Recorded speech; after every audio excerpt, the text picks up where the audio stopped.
इंदौर के शासकीय संस्कृत महाविद्यालय में पदस्थ अनुसूचित जाति के अतिथि ग्रंथपाल ने महाविद्यालय की प्राचार्य डॉक्टर अरुणा कुसमाकर पर प्रताड़ित करने के गंभीर आरोप लगाए हैं। प्रताड़ना के बाद अतिथि ग्रंथपाल ने अजाक थाने पर शिकायत दर्ज करवाई है, जबकि प्राचार्य ने उन पर लगाए आरोपों को निराधार बताते हुए सिरे से खारिज कर दिया है। अतिथि ग्रंथपाल टीकाराम टांकले शासकीय संस्कृत महाविद्यालय इंदौर में दिनांक 11 सितंबर 2021 से पदस्थ हैं। 11 मार्च 2023 को प्राचार्य द्वारा एक बैठक आयोजित की गई थी। इस दौरान टीकाराम सभी सहायक प्राध्यापक अतिथि विद्वान के साथ बैठक में उपस्थित हुए। टीकाराम टांकले का आरोप है कि अरुणा कुसमाकर ने मुझे द्वेषतापूर्ण झूठे आरोप लगाए कि मैं अपना काम ईमानदारी से नहीं करता हूं और लाइब्रेरी का कार्य बहुत धीमा चल रहा है।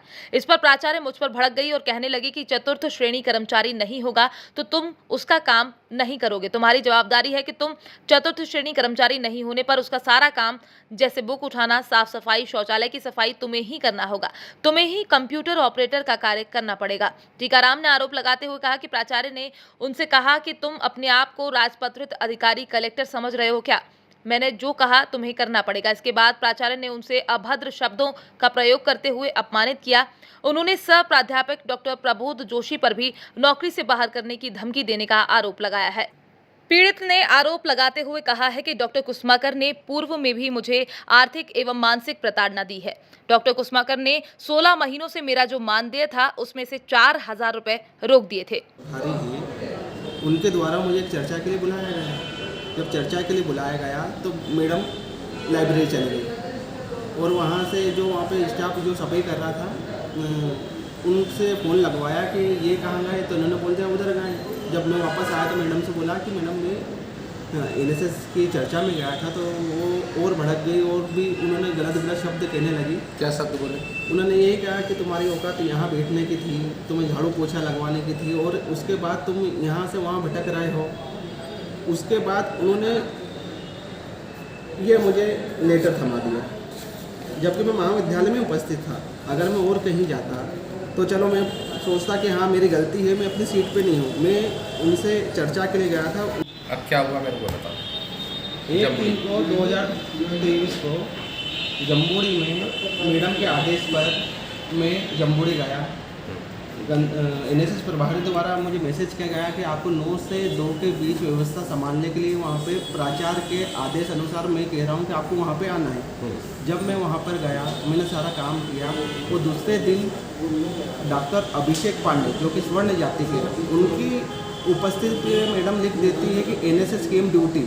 और मेरी उपस्थिति पे आज तक मानसिक प्रताड़ित करने के लिए, आर्थिक प्रताड़ित करने के लिए उन्होंने कुछ भी नहीं दर्शाया। आप चाहें तो आज की तारीख में भी उस रजिस्टर के 1 मार्च की साइन आप पुलिस देख सकते हैं। दूसरे जितने भी प्रोफेसर जो भी गए सबको दर्शा रखा है। आपको अकेले को नहीं दर्शाया? हाँ जी, मुझे सिर्फ प्रताड़ित करने के लिए, आर्थिक मानसिक प्रताड़ित, क्योंकि मैं दलित हूँ। उनके मन में जो चल रहा है ना, वो मैं कैसे बयां करूँ। ठीक है।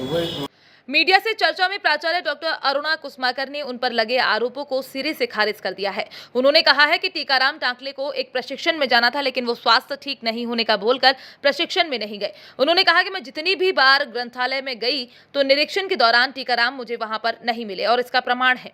प्राचार्य ने स्पष्टीकरण दिया है कि उन्होंने कभी भी टीकाराम के साथ भेदभाव या दुर्व्यवहार नहीं किया। पूजा पाठ से रोकने के सवाल पर प्राचार्य ने कहा कि ये बिल्कुल झूठ है। उन्होंने कहा कि मंदिर सभी के लिए खुला है। यहाँ पर जो दलित वर्ग के छात्र हैं वो भी मंदिर जाते हैं और हम उनके लिए प्रयासरत हैं। चतुर्थ श्रेणी के काम लेने वाले आरोपों को भी प्राचार्य ने सिरे से खारिज कर दिया है। प्राचार्य ने कहा है कि मैंने जो भी शिकायतें की हैं वे सभी पारदर्शी व लिखित शिकायतें हैं। टीकाराम से मेरा कोई व्यक्तिगत द्वेष नहीं है। मैं ये बता दूं आपको कि लाइब्रेरी का प्रभार उनके पास अभी नहीं है।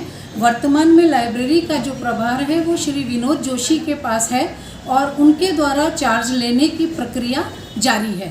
16 तारीख को श्री विनोद जोशी द्वारा उनके पास जो किताबें अप्राप्त हैं चार्ज में, उन्होंने 1,03,000 रुपये हमारे महाविद्यालय के खाते में जमा किए हैं और जो किताबें उनके द्वारा काउंट करा दी गई हैं अब उन्हें हमें नो ड्यूज़ देना है, चूँकि उनका 31 तारीख को रिटायरमेंट है। अब जब जो किताबों का उन्होंने पैसा जमा कर दिया है और जो किताबें उनके पास प्रभार में हैं, तो अभी चूँकि विनोद जोशी के पास चार्ज है और कल वो आने वाले नहीं थे, इसलिए लाइब्रेरी को लॉक किया गया, सील किया गया, जिससे कि विनोद जोशी किसी प्रकार का आरोप न लगा सके कि मेरी अनुपस्थिति में किताबें कहीं गायब हुई हैं।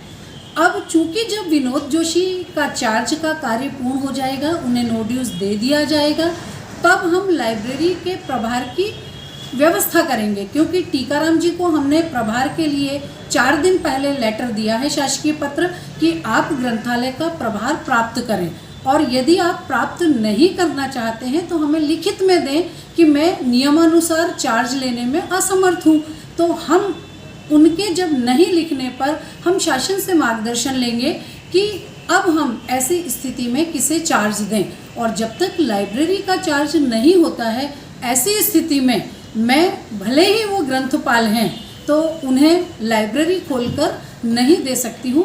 केवल इस उद्देश्य से ताला लगाया गया है, और जिस स्थान पर वो बैठकर कार्य कर रहे हैं वो हमारे महाविद्यालय का कार्यालय है, जहाँ पर हेड क्लर्क बैठते हैं हमारे, और वहाँ पर उनसे किसी भी प्रकार का चतुर्थ श्रेणी का काम नहीं कराया जा रहा है।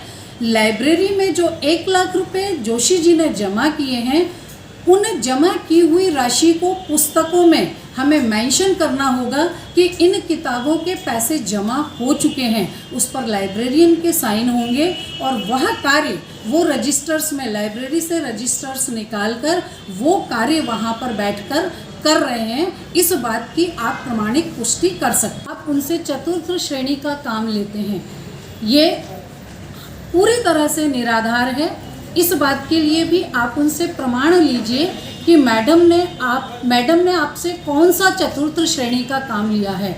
वो अतिथि ग्रंथपाल हैं, उनका कार्य ग्रंथपाल में बच्चों को पुस्तकें देना, लेना और ग्रंथालय से संबंधित जो भी कार्य होते हैं, केवल उनसे वही कार्य करने के लिए कहा गया है। वर्तमान में शासन की नीति है कि ग्रंथालय को रिसोर्सेज से डेवलप करना है। हमको उसके लिए शासन ने पैसा दिया है, उसके लिए हमारे पास उपकरण भी आ चुके हैं। शासन के एक ट्रेनिंग के अनुसार ये कहा गया कि 10,000 किताबें हम लोगों को कंप्यूटर पर अपलोड करना है, और यह कार्य जनवरी से चल रहा है, और यह कार्य हमको अति शीघ्र पूरा करके लाइब्रेरी को पूरी तरह से हमको कंप्यूटराइज करना है।